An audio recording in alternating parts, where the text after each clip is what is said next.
Hi everybody, I'm Sarah Richardson, a Kidsmatter facilitator here at Early Childhood Australia, and welcome to our next Kidsmatter Early Childhood webinar, our Kidsmatter Days. Some of you may know that Kidsmatter is a mental health initiative funded by the Department of Health, the Australian Government Department of Health, and together with Beyond Blue and the Australian Psychological Society, we support early childhood educators and services to implement the Kidsmatter framework in their sites, schools and services. Today we're going to hear from a panel of early childhood educators about what Kidsmatter looks like in their service, and hopefully you'll be inspired and informed about some of what Kidsmatter can look like. I want to start today by paying my respects to Kaurna elders, past and present, for their ongoing connection and care for the land here on the land, the river and the sea here on the Adelaide Plains, which is where I'm meeting you from today.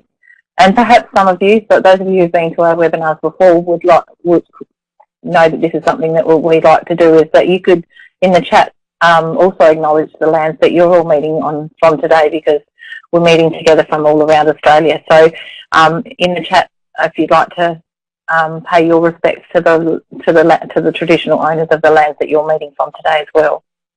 Another important thing that I'd like to mention as well is that at Kidsmatter, something that's really important to us is paying attention to our own mental health and wellbeing. While we're having conversations about children, it's really important that we take care of ourselves as well. So on the screen, you'll find some links to some of our resources about self-care. But while we're engaged in this webinar, remember to take care of yourself, but also to take care of each other. So this is the really exciting bit. What I'd like to do is introduce you to the panel of presenters that we're having, and you'll meet them in person soon. But I'd like to welcome Jen, who's from Chinchilla Early Childhood Centre in Queensland. I'd like to say hi to Rachel, who's from Faulkner Kindergarten in Victoria.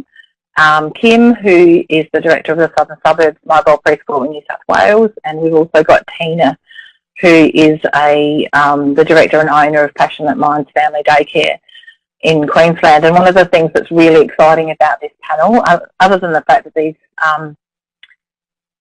women have got some really great stories to tell about Kidsmatter, is the diversity of services that they represent. So one of the things we've really tried to do is show you that Kidsmatter can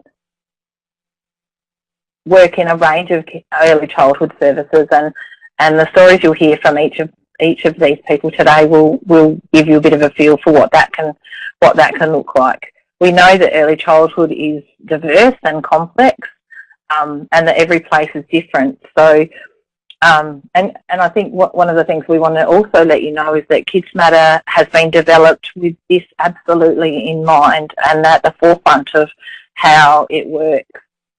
And so being a framework that can be contextualised to your place will mean that you can make it work in a way that's right for your unique setting.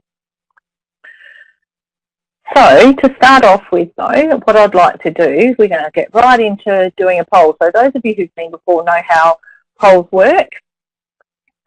So up on the screen, we've got a poll. So you can select as many of these as you'd like. So why do people participate why do early childhood services participate in Kidsmatter? And this is one of the things we're going to find out from the panellists in a moment. Some of you might already be involved in Kidsmatter, but if you're not, why do you think you might like to, or why do you think other people might participate or use the Kidsmatter services? So lots of people, I can just see here, lots of people are looking at that participating in Kidsmatter is about responding to children's behaviour, learning more about mental health. Also really important to people, a really important reason people participate in Kidsmatter is about engaging with children and their families and the support services that are available. Have we got anything in the chat, Amelia? Any other reasons why people participate in Kidsmatter? Sorry, I didn't tell. I didn't ask you. You didn't know I was going to ask you a question.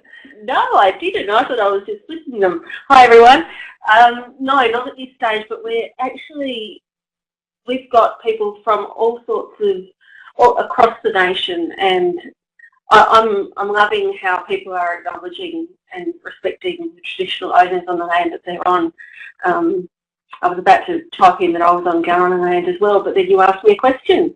So sorry. At this stage we haven't got any others that people have popped in. I can see there's a couple of them, but I'll let you know. Okay, thank you. And I'm sure what we'll hear from the panellists in a moment is the reasons why they've chosen to participate in Kidsmatter. So we might stop the poll now and close the poll. And I reckon, thank you for contributing to the poll. We'll have another poll later on, so get ready for that too. And it's interesting, Liesel's just said that she thinks it's important to be inspired by our colleagues and peers. So that'll be. I'm hoping that that's what will happen. I'm sure that's what will happen now. So what we're going to do now is ask our panel members, and you'll get to meet them again, why they chose to participate in Kidsmatter. So we'll start with you, Jen. So welcome. Thank you very much for that. Okay, well, hello everyone out there. It's an absolute pleasure to be sharing this with you. And I'm going to start off with a very upfront and honest answer. We're doing Kidsmatter because we were told to. So this came from our owners. They got on board with Kidsmatter, and we were informed that this is a program that we would be bringing into our service, and a number of other services who are owned by the same group. What has happened since then, though, is that we've gotten to know what it is and the value of it, and have built upon it from there. Because I have to say, when I first was informed of it, one of my biggest fears was, oh no, more on my workload and my team members' workload.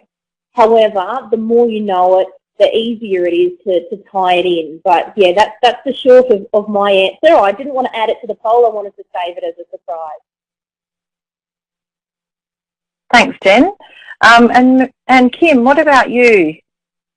We chose to participate in the Kidsmatter, firstly because it really fitted in with our philosophy and ideology. One of the schools that we're located in introduced it to us. We recognised that this was an area that we needed to explore as a team and really develop. And we really valued the idea of engaging in mental health and wellbeing. We saw this as a way of really supporting children and meeting their full potential as individuals. And we were seeing children coming into our services, we were seeing anxiety, social anxiety, a lot of stress and anxiety around separation. So we thought this was a really way for us to be supportive of our families and our children, and it really has done that. It's been an amazing process. And by the way, I forgot to say hello. Thank you, Kim. And now, Tina, would you like to let us know why you chose Kidsmatter? Absolutely. Look, for me, as an early childhood educator, thinking about mental health and wellbeing really is the crux of early intervention. So it's kind of what Passionate Minds has been built on. It's definitely part of our culture. So yeah, it's change the world one child at a time, I think, is what we're aiming for.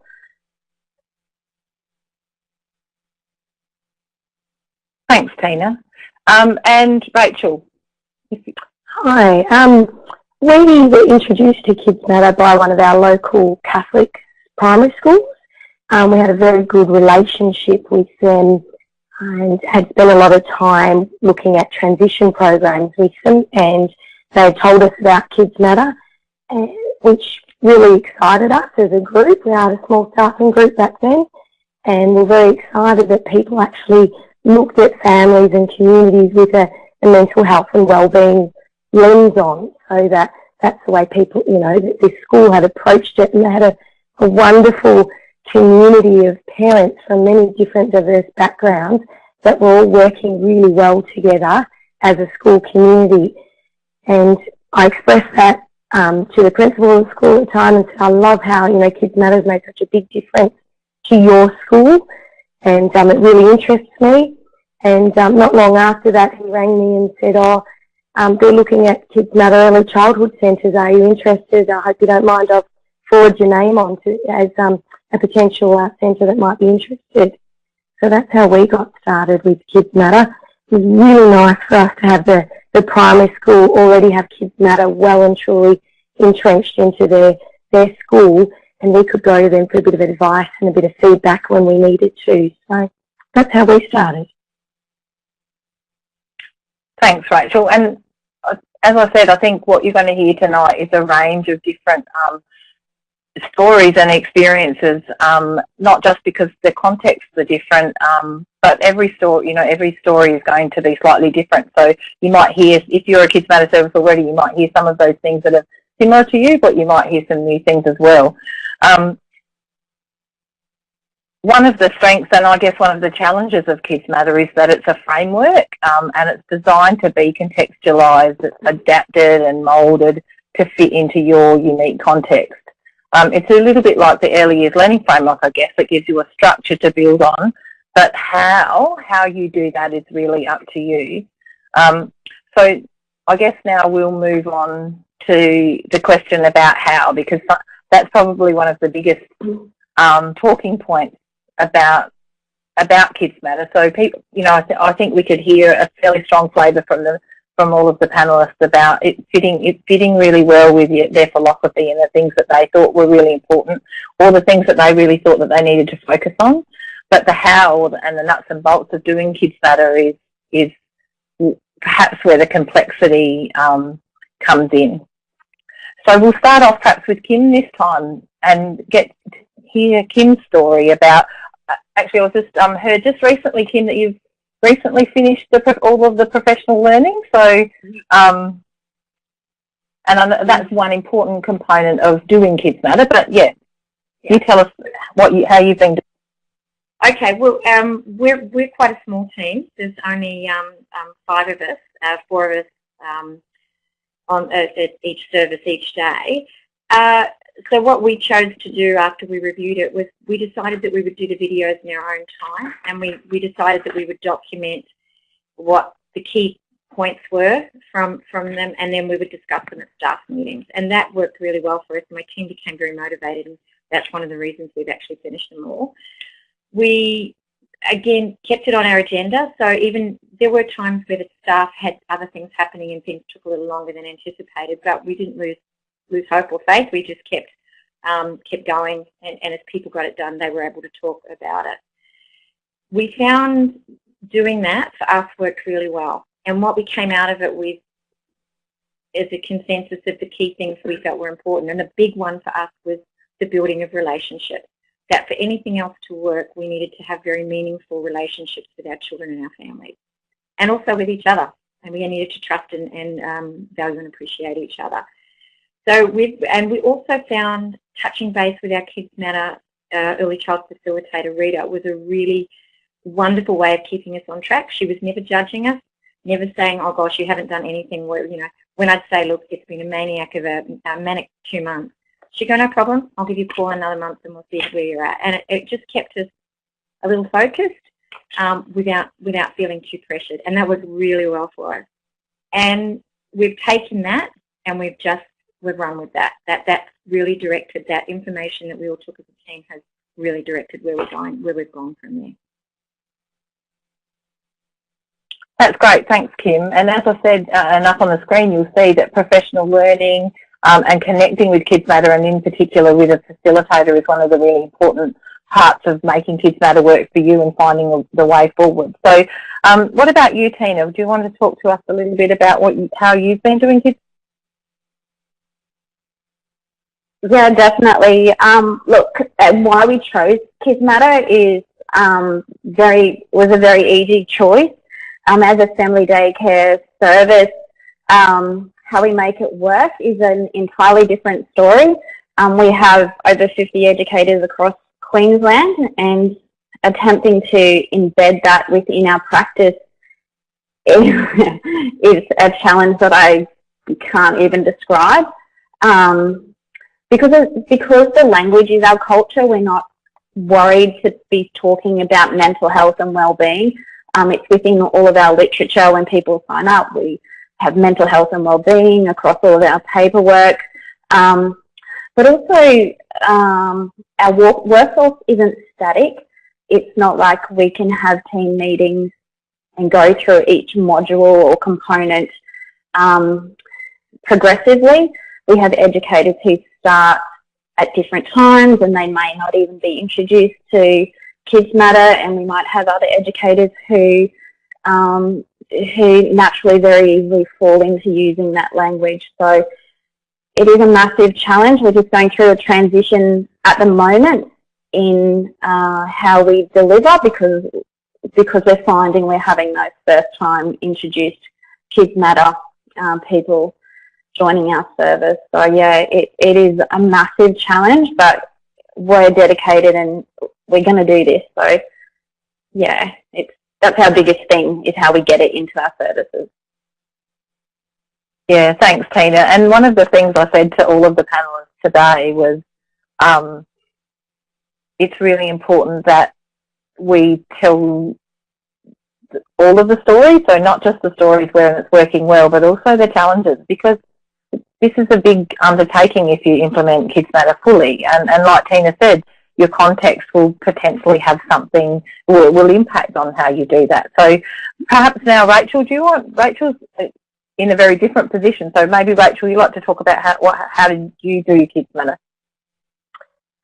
Yes, so we've been part of Kidsmatter for a couple of years now. And one of the focuses we've tried to have is making Kidsmatter part of our culture, so that it's just not something that we just do, we just look at staff meetings or when we have parent meetings. It's something that should be embedded into our culture at our centre. That's what we're trying to focus on. One of our big strengths, I think, in terms of Kidsmatter is our links to our community. We spent a lot of time initially making sure that we had really good links with the different networks in our community, particularly the services that looked after children and families. An example of that would be within Fawkner, where my kinder is, we have a Fawkner Children's Services Network, which at least one of our staff members attend once a month or once a term. They have meetings. And that way we get to meet all the other services in Fawkner that are also working with children and families. So we know what's happening up to date currently within our community, so that if we do have a family that might need a bit of assistance, we know exactly where to send them, where they can go, where they can get some help. We also work quite closely with the schools. So we've had quite a bit of focus this year on linking in with the schools that are in our area. Currently we're co-located with a primary school. The primary school at the moment have a little group of children, a bit of a justice league, I think they're called, where they are looking at fundraising for people who may need it, so homeless people, or fundraising for refugees. But the teacher has currently said they're looking more at, well, what can they do other than fundraising in the community. So teacher came and had a chat to us, and we decided that perhaps groups of 10 at a time of children from this group could come and work with the kindergarten children. So it's been quite an interesting process. We had them come and visit today, and kindergarten children were quite fascinated that these primary school children that they'd always seen through the fence were suddenly on our side of the fence, which is really exciting. And the primary school children were playing games with them that were quite primary orientated. So they set up a soccer game for the kids to play, and they played chasey, and it was a great experience for the kindergarten kids to have a bit of a glimpse into what primary school was going to offer for them. But it also taught the primary school children these kids are really little and need a little bit of your help. So, perhaps when they come to school next year, you might remember them and you might be able to make them feel a bit more welcome at primary school. So looking after their social and emotional well-being. So that's one of the kind of, great things that have been happening for us. Thanks, Rachel. And now, Jan, you're at the other end of the implementing story. So do you want to tell us a little bit about how you've started to make Kidsmatter work for you? Absolutely. And that's exactly the point. We have just started on this journey. We were introduced to it only a few months ago. We've been launching it and making it become real for the educators, because they're going to be your first contact with the children as we implement this. So of course there were staff meetings, and we looked at a few of the videos and things like that, and had an overview of the website. If I could cut it down to 2 key things at the moment that we've instigated that have helped us to take this to the next level, it would be one, that I asked for a champion for it, so that it's not just me pushing this, but someone that goes between a lot of the rooms and can bring this language alive if she hears a conversation. So I've got a champion who nominated herself, and she's learning as I am and as the rest of the team are, but someone who believes in this concept. So that's bringing it to life in the room. And the other item that has really worked so far is we did a project day where we invited any team members who wanted to come along, and we made a big display about Kidsmatter using the resources and some printouts from the website to bring it to light, to put it up on display, and to share that so that we're reminded about it, and that starts the mind thinking about installing it into the service and building from there. So we're early stages, we're learning great ideas, and I'm listening to the other ladies here, writing down my notes too, but it's one day at a time, and there's no time frame on it. It really is about it being authentic and coming to life in our service. So that's certainly taken a lot of the pressure off it. We've got some comments coming about how people are really loving hearing each other's stories, and Jen and Rachel have both said things about each other's stories as well. So the panellists are even learning with each other, and I think that's one of the really important things about continuing to make Kidsmatter work, whether you've been doing it for as long as Rachel has, or if you just started kind of like Jen has, that or anywhere in between, that you continue to connect with other people. So with your facilitator, like Kim talked about, and with each other, finding ways to connect with each other is really important as well to make Kidsmatter work. And you can see that there is no one right way. There's lots of different ways, but having those conversations and bouncing ideas off each other, I think, is a really important thing to do. So we're going to, in the spirit of asking each other, we're going to have another poll. And you've already heard some of the panellists talk about having that mental health language and having mental health conversations. Tina talked about having it just part of everything that they do. So who do you have mental health conversations within your community? I guess one of the important things about this is that mental health promotion, prevention and early intervention is one of the most important aims of Kidsmatter, and so by implementing Kidsmatter and starting to have these conversations, we're going to reduce the stigma of mental health, increase our understanding, and in doing that we also improve the mental health and wellbeing of young children, which is, I guess, the overall aim. And one of the indicators then will be that people will talk openly about mental health. So you can see here that people are having those conversations with each other and with families. One of the challenges, I think, is about how we have these mental health conversations with children and what it looks like. I think we feel fairly comfortable having conversations with children about their physical health, but getting more informed and understanding more by accessing all of the Kidsmatter resources means that we're able to have those conversations with children as well. And the other thing that's interesting is that is about how often we have those conversations. Tina talked about it being just part of it, or actually probably nearly all the panellists did, just making it part of everything we do. So most people are saying that as well. So we might stop the poll. Do any of the panellists want to comment on the mental health conversations that they will have a story about mental health conversations that they might have had? Or Amelia, have you got one? You're putting me on the spot constantly. I should have been prepared for that one, shouldn't I? No, I should have prepared you. You don't have to. No, I think when you were talking, I was actually thinking about feelings that people often have when they first begin having conversations about mental health. And And that's as far as my thoughts got at that stage. So, and I was actually about to type in the chat, ask everyone, can they remember the first time that they had a conversation about mental health with someone?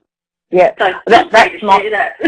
Yeah, no, that's good. And that, if you didn't have one, I was going to tell my story, which I probably will anyway. When I first started as a Kidsmatter facilitator, I was in a taxi and I was going to the airport to fly to Canberra for a meeting, I think. And the taxi driver asked me what I did, and so I'd only just started working as a Kidsmatter facilitator. And I said, I work in early childhood, and I wanted to say in mental health, but I just felt really uncomfortable about saying early childhood and mental health at the same time because I didn't really understand what that meant. Now I don't have any problem saying that because I understand a whole lot more about how those two things go together, mental health and early childhood. But at the beginning I thought, and that's the stigma around feeling uncomfortable. I guess the other thing that's really important to remember about mental health conversations, though, is that in some communities, and I've had this conversation with one of the services I support, in some communities that the notion of mental health is so stigmatised that it's not okay to use that language. So one of the services that I do work with has decided not to use that term, but will use perhaps wellbeing instead because it's just not an okay word to be using in their community. But again, I think that this is the whole point of that we're trying to make today, is that Kidsmatter needs to be contextualised to your service. And I really liked what Rachel was saying about, I think it was Rachel, talking about identifying what their strengths were first and really tapping into those community connections that you have before you embark fully into Kidsmatter. Definitely. And I think once you're in that spot where you've decided how you're going to approach that language, doesn't mean you'll stay in that place forever either. Yeah. So as people become more comfortable. Cool. I'll leave you alone now. Yeah, no, I'll promise I won't ask you any more questions. Well, no, I don't. I might ask you another question. All right. So let's move on. And we want to talk a little bit more about how mental health is flourishing or active or alive at your service. And I think it's a really nice way to think about mental health and bring the focus to mental health and think about how is it at your service? How is mental health going? So, Rachel, would you like to go first? Yes. No, that'd be good. We have really focused on, in all our interactions with families, on looking at, and probably rather than using the word mental health, we use the terminology social and emotional wellbeing. So whenever we want to have a conversation with a family, we try and look at it with a social and emotional wellbeing lens on that. So rather than, saying to a family, why are you not bringing fresh fruit for your child every day? We have fresh fruit and vegetables.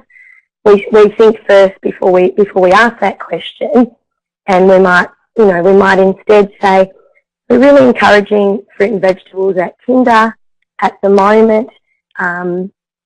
We've got some veggies in the garden, so if you haven't got any at home, let us know and we can grab some out of the garden at the start of Kinder, so that your child's got some fresh fruit and veggies. So, because we don't know what happens at home, maybe that week or at that stage they didn't have money to go and buy fresh fruit and veggies, and it was whatever was at home went in the lunchbox. So we're really trying to look at that social, emotional well-being of everyone in our centre, families and children, and even staff as well. Where at the moment we're embarking in a research project with Monash University. We've been asked to participate in this research project, and we're actually quite terrified. We've had some PD and some training, and we're like, we're not quite sure how we're going to do this. And through lots and lots of conversation, we're now finally feeling a little bit confident.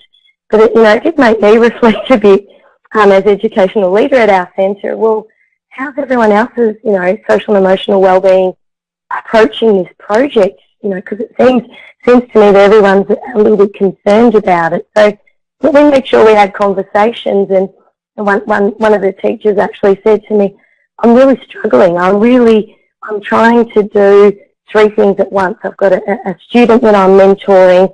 I'm really trying to get my head around this. I've got a student that I'm mentoring. I'm really trying to get my head around this project, and I've got a child that I'm really concerned about. So we had a conversation and we worked out how we could make those three things easier for her so that she wasn't feeling overwhelmed by everything. So I think it is really important to have conversations, and it's always posted out there, people saying, are you okay? We need to ask that question, and with our staff, with our families, with our children, we need to actually sometimes just say, are you okay? How are you feeling? Are you okay? And quite often that very simple question can bring forth a burst of emotions or a torrent of conversation, because nobody's asked them are they okay and how they're coping. So I think it's really, really important that, that we just sometimes ask that question, are you okay? How are you feeling? Yeah. That's great, Rachel. Thank you. Jen, what about you? How, in your short time, have you seen mental health being alive in your service? Well, firstly, I have to completely agree with Rachel. That core little question of are you okay is such a great conversation starter with children, with your team members, with your families, and with your community. I'm just really, really happy that she brought up that topic. There's even an Are You OK day. So we've made sure that will be on our calendar. But it's in everyday interactions with our families. So we'll be talking with them and hearing what they're saying and trying to build that relationship with them. And if we hear that those questions are there, we can introduce them to Kidsmatter. We can talk about that and build upon it. It's in our programming, but it's about bringing it to light and explaining it in a bit more depth for our families as well. A lot of our parents are in professions such as allied health, so that might start to build that connection across to the rest of our community. I know when I go through our interagency meetings at a local community building, I discuss some of the projects that we're using and where we're hoping to go with it. And on a more basic note, I'm a mum myself, so at playgroup, at gatherings that I have on the weekend with other ladies, I talk about Kidsmatter because it's this program we're doing and it's helping teach me. And I find that when we start to understand things better, we explain it more confidently and honestly, and it connects other people into it. So I can't wait to hear more feedback from the people I've connected with and my team members have. And we're also really keen to see how our children start to build on this understanding and perhaps take that home with them and start to not only support themselves but maybe their families as well and get these conversations started. Thanks, Jen. And Kim, what about for you in your service? I guess a lot of the things that the other panelists are saying really resonate with me as well. We've, as a team, realised that it's just as important for us to check in with each other and be mindful of what's happening for each other as it is for working with our children and families. I suppose one of the biggest things I've really noticed with the team is that they've gotten a lot braver at trying new things and being able to talk to families about mental health and wellbeing. Each team member slightly might approach it differently, and that's okay. One of the things we've done very recently is bringing mindfulness into the service. So that's brought a lot of talking about emotions and feelings with our children. And talking to them about how their bodies are feeling, and I'm sure lots of people do this anyway, but recognising that's a really important way of helping children manage their mental health and well-being and helping them to understand that an emotion isn't them. So when they say things like, I'm angry, we talk to them about how they're experiencing or feeling anger, and that's going to go away. And how can we help that go away, and what's happening to their body? So just that's been a really beginning point, that we've come a long way to get to that beginning point with children, but the team are really comfortable and confident, and we've really noticed how that's had an impact on our environment, and listening to the way children are beginning to talk about their emotions and feelings. We have mindful moments throughout the day where we might just stop, fall down on the ground and just lie there and feel the sun on our face. And we're getting feedback from parents saying that they're hearing their children say, I'm going to have a mindful moment now, and just taking themselves off quietly to sit in the sun. So I guess it's also about introducing for us that language in another way of thinking and looking at the world. And that's it's actually been really fun, but also really quite powerful seeing that happen. And I agree totally with the other panelists. We really need to make sure, as early childhood teachers and educators, that we check in with ourselves and with our co-workers, because we do work in a very demanding and stressful environment. And Kidsmatter's really helped us do that. We talk in the morning about don't forget to check in today. So, but yeah, I think, and we've gotten a lot braver at talking, as I said, to our families about it. And that's been really, really quite a powerful thing too. Yeah. Thank you, Kim. It's interesting you were talking about children understanding more about emotions, and you, as educators, being more explicit about that. Nana put in the chat, she heard years ago being talked about emotional literacy, and I think that's actually what you're talking about. And I think children who are emotionally and socially literate are as well off as children who have literacy and numeracy in the more traditional forms that we understand it. But being socially and emotionally literate is really, really important. What about you, Tina? Would you like to talk to us about how mental health is talked about and alive in your service? Yeah, look, Passionate Minds, we have family daycare, but we also have an additional arm where we work with children with autism and from an educational perspective as well. So that was, that's something that's really important to us. I liked how Kim was talking about checking in with the children. I was really surprised to see that children in the poll were probably on the lower end of people that get to have that discussion. And I think just in reflection with children with autism, they don't necessarily know or understand those emotions or those feelings within inside themselves. So saying things to them, I can see that something's making you feel upset or frustrated, so that language becomes something that's embedded in the way they're thinking as well. So I think that's really valuable. Something that is very active for us is we have an inclusion coordinator. So she has a very active role within our community. So we have lots of community support and activities, so we know when educators or families come to us, we know where to direct them. So we have that linking service. And I think for us, particularly other people are talking about checking in with, with team members. We don't have that luxury necessarily. Like for us, it is a luxury. Family daycare is extremely isolating.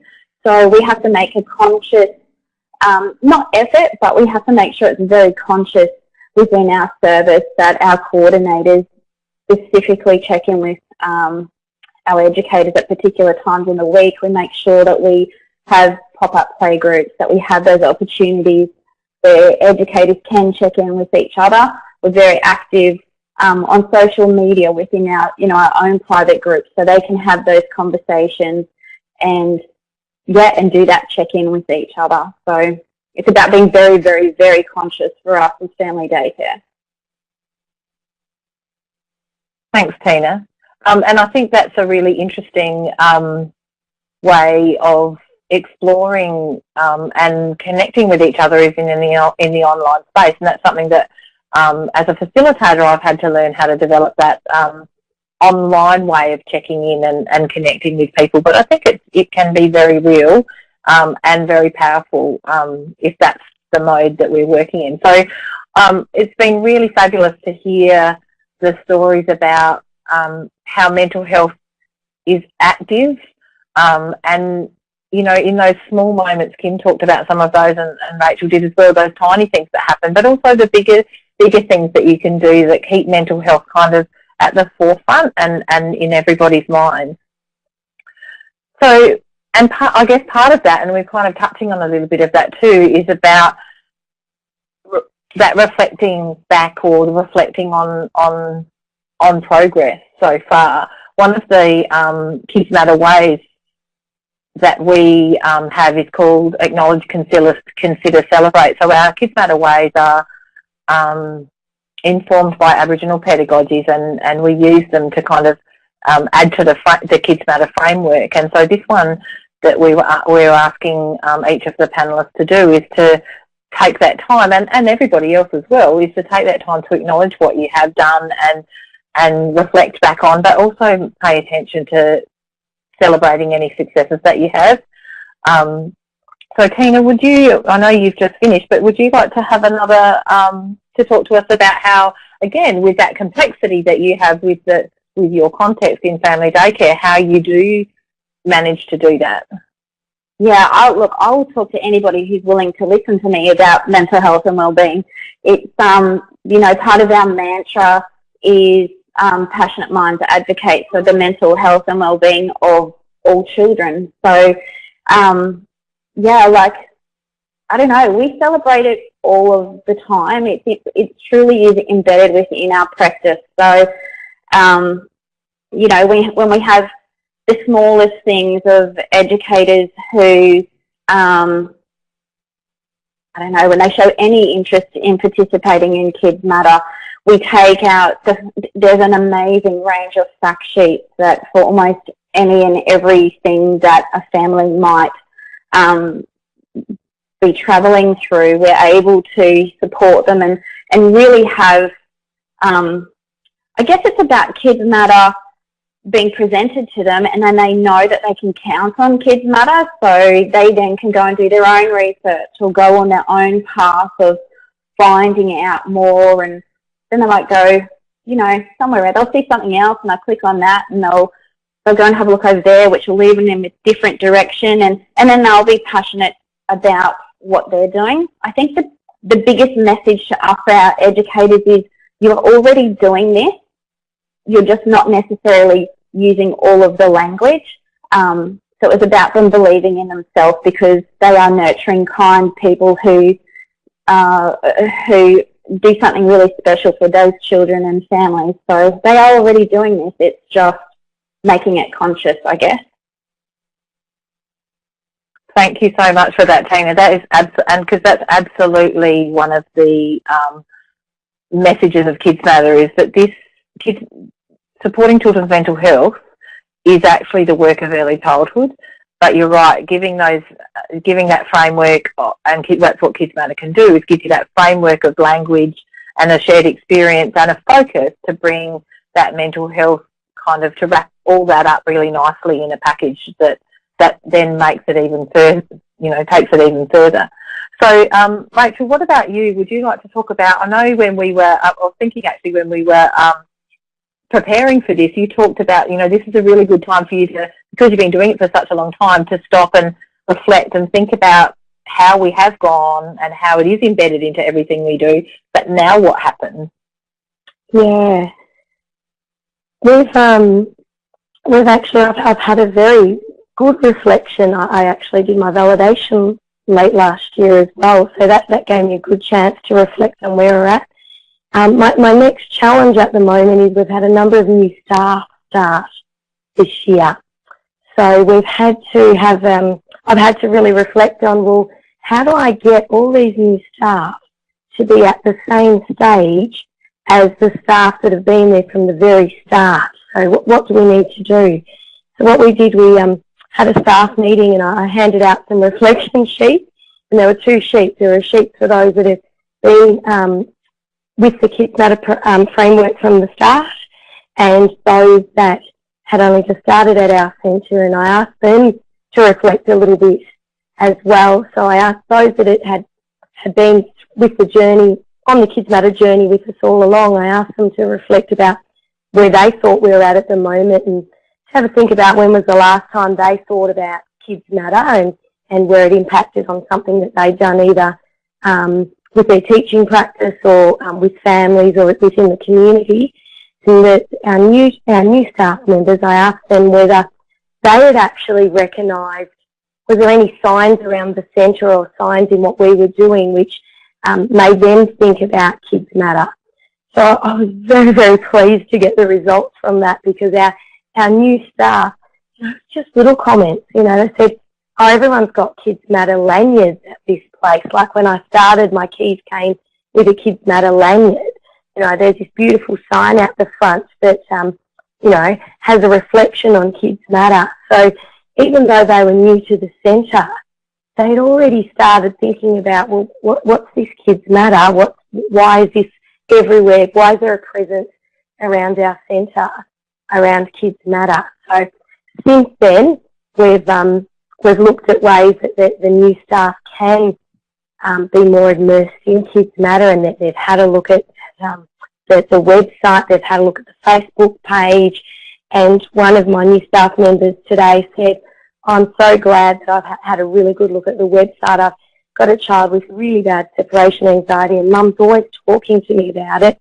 So I printed out some of the fact sheets and we sat down and we looked at one together, and we had a chat about how the child was feeling, and maybe this is why he's feeling the way he is. And the mum at the end kind of went, oh, I didn't even think about how he's feeling. I just wanted him to come to kinder and be happy and not cry. But, there was all these other things that she then gave Mum to think about. And so we've got a plan in place now for some separation anxiety, pre-separation anxiety, and strategies that they're going to use. So even without the training that the original staff who started with Kidsmatter had, she was still able very quickly to use the resources that were on hand to deal with a very sensitive situation, and she felt comfortable doing that because there was that culture already at the centre. It was starting to be immersed into everything we do. And another new staff member said she was able to make a link with a conversation we'd had in a staff meeting to Kidsmatter. And I was really pleased to hear that. So we have some new strategies and how these new staff members can get more up to date or more current with what we've been doing all along in our journey. But we're really seeing it as a journey. That's been a word that's come up frequently. It's a journey, and everyone's at a different stage in this journey. But everyone's feeling like it is immersed, it is in our culture at our centre, which is really pleasing for me because that was kind of my goal. Thank you, Rachel. That's really encouraging, but really powerful. So what about you, Jen? Have you, when you're reflecting, what are some of the things that come to mind? I think it's about always keeping it real. I've been reading some of the comments that people have been writing. Courtney B was talking about time management, and I was also reading Liesl T about staff being unprofessional and the challenges you face with that. And I think that the honest truth of this is that we have a lot of other stuff on our plate. Everyone does. And sometimes because Kidsmatter isn't compulsory, it falls to the wayside. But it's so true that it is something that we naturally do in comforting a child and in caring for them. And so often these other frustrations lead us away from the focus of why this is an important thing. And so I definitely want to acknowledge some of these challenges that people are facing because, good golly, I've got them too. My heart goes out to you, like we all know these journeys. But this is the time to choose your attitude in how you approach it, in how you handle the challenges. And I'm talking about this from my own personal journey. I've found that in being open to it, in bringing it into general conversation, that it becomes alive. And with a champion by my side to come at it from a different angle, we approach it differently, we keep it alive. We're actually doing a broader project called Gratitude in Play, and this project complements Kidsmatter completely. It's about appreciation, being happy with what we've got, and this is a huge journey that it turns out when I have embraced this with an open mind, that they have suddenly all come together and can help each other out. I hope that gives some other people a bit of reality about where we're at in our early stages. I'm inspired by some of these other ladies and where they're at, and I hope to be there one day. But I also know that there are challenges ahead, but it is my choice how I handle it and about how I build these relationships, how we bring this into our philosophy, our vision statement, and continue on this journey. And that, you know, you can't force anyone to do it, but I believe by being passionate, by being involved, and by being real about it, you will win more people over to it. And the core of it is we will be able to help more children and more families by doing that. So that's my reality of it, and I'll let you know in 6 to 12 months how that went for me. Thank you, Jen. And you know, I really think it's really important that we are real when we do acknowledge that there are challenges, and there will be things that, you know, trip us over and get in the way. And Amelia's just said that, you know, being real is really inspiring, and also is also part of the ups and downs of how things go. So, what about you, Kim? Would you like to talk to us about? Yeah, I think a lot of what the others are saying is exactly what I would say. I guess what I'd like to acknowledge is that for a lot of this to get started and for it to be driven, there needs to be somebody who's passionate and committed, and that often comes back to good leadership. Even if somebody else in the team takes it on board, your leadership the leader still needs to drive that in some way and support that person around time and accessing resources. I think the celebrating part, we try to do that constantly, and I think that coming back to embedding it into your program and into your practice is where we all want to be, where it's not something that we feel like we're doing or it's just what we do. And I think early childhood is the most important place for mental health and well-being for children. It's without a doubt that's where it should be. That's what we should be doing. And I think listening to the other panelists, you've clearly got some really passionate people out there. I think we're in a really good position. It bodes well for the future. So thank you. Thank you, Kim. Yeah, I'm feeling really proud too to think that, you know, and I agree with you that children are in really safe hands. So this, you know, people who are passionate and committed as you guys are. But I better not forget that we need to keep going with get caught up. It's been so lovely and so great to hear all of your stories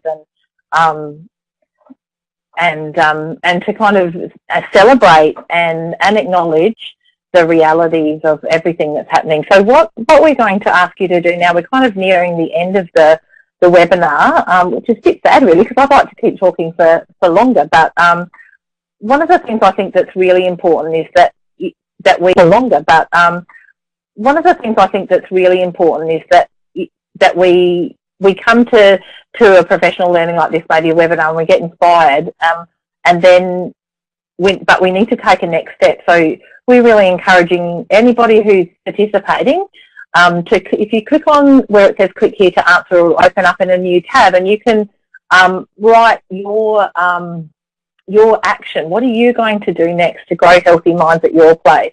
It'll open up in our Shared Thinking blog, which is a place where you can go to find out more stories. So some of the panellists have written stories for our Shared Thinking blog, but you can also comment on stories and add your stories and grow that rich community and connected community. So while you're doing that, don't forget to come back when you're finished, because we've got a few more bits and pieces to go. But I just thought maybe one of the questions was about time, and that's one of those questions that everybody always asks. Rachel, you had a bit of a response. Would you like to respond to that?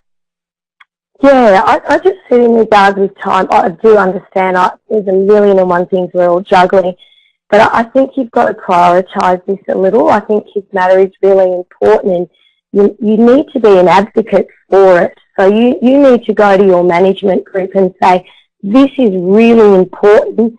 It's important for our staff, it's important for our families, it's important for our children, it's important for our community, and I need some time to do this. So you advocate for some time, some release away from the children, or perhaps, you know, if you're working part-time, to be paid for some of those additional hours that you work. So it's really important. We're quite often in early childhood, we're nice ladies, and we don't advocate for ourselves very often, and I really do think we've got to advocate for ourselves. So that might be one of the things that people, thanks Rachel, one of the things that people might do next is to think about how they're going to advocate for themselves. So hopefully you've all gone over to shared thinking and not got too lost and carried away like Tina was talking about in exploring the rest of our website. But and you're certainly welcome to do that afterwards as well. But I just wanted to draw your attention to the Kidsmatter resources, some of which the panellists have talked about today. So you can watch this webinar in a couple of weeks or any of our other webinars. Our shared thinking blog is a place where, and I talked about what we call site stories, where people write stories, people who are implementing Kidsmatter write stories about different aspects of Kidsmatter. Kim, I think you've written a story? Yes, we did, with regard to our mobile, our service being a mobile preschool. So how we managed that in 3 different venues with 3 very different communities, but the same team. Yeah. Kidsmatter on the move. Yeah, it's great. So it's a lovely little blog post. So if you're not familiar with blog posts, it's a really great place to go. But remember, you can also comment. So after you've read Kim's great story, you can maybe comment about what you've been doing, or you know, maybe even ask some questions of the other people who are reading. The other place you can go to hear stories are our podcasts, our Yarning Up with Kidsmatter podcast. And there's a series of audio podcasts that you can listen to that tell all sorts of stories about Kidsmatter. So I'm just noticing that we haven't got much time left. So, and I know we responded to one of the questions, and I think, Jen, you responded to one of the questions about how to get staff on board. Would any of Tina or Kim or Jen, would you like to respond to that question? I guess I'm happy. Sorry, I'm quite happy. I think it's about how you introduce it, and again, trying not to make it sound like something that's just going to be added on. It's more to do. But helping to, I think, getting the staff to have a look at the videos, which are very short and easy to watch, very easy to understand, and then looking at some of the resources. And once they can connect it to their work, it's going to happen organically. Once they can see it's actually useful to them, it's valuable to them, that's when the ball starts to get rolling. I found that a really useful tool. And we have a member of our team who comes from English as a second language, not very computer literate, but even she found she was able to access the information she needed. And it's, yeah, she's come on board and she's excited about it and running with it too. I think just gently, very gently. Thanks, Kim. Tina, did you want to add anything? I guess this is, as the owner of Passionate Minds, I'm a little bit spoilt because I get everybody to connect into my special interest. So I guess for me, I am a bit spoilt, and I do try to make it as easy as I can for the educators to have this as their special interest as well. So there's been lots of adaptations that I've kind of had to make just for the family daycare side of things. So keeping the Kidsmatter, the soul of the Kidsmatter, but adapting it so it makes it easy for the family daycare educators to access. I'm spoiled. I get it my way, so I'm lucky. I think one of the comments that came through was that we're very lucky to have such passionate and inspiring leaders that you all are, and we need to finish up now because the time has flown and it's gone. But I just really would especially like to thank all the panellists, Jen and Tina, Kim and Rachel, for their contributions for today, but also beyond today. The work that you're doing in your services is really exciting, and I really appreciate your contributions and your stories. And I really wanted tonight to be about stories, and that we're sharing. You know, Kidsmatter can be done in all sorts of ways, but hearing your stories has been hopefully really inspirational. I've really enjoyed listening to you all. I also really want to thank my Kidsmatter colleagues for their help and support in bringing this together and making my job easier as well. And lastly, I'd really like to thank everybody for attending. Hopefully you've learnt some things about Kidsmatter. If you'd like to know more, you can request a contact in the feedback. So the webinar will close in a moment, and we'll really encourage you to provide some feedback about the webinar, and if you'd like someone to contact you, you can. So for now, I'd like to say thank you and goodbye, and we'll see you at the next webinar. Thanks.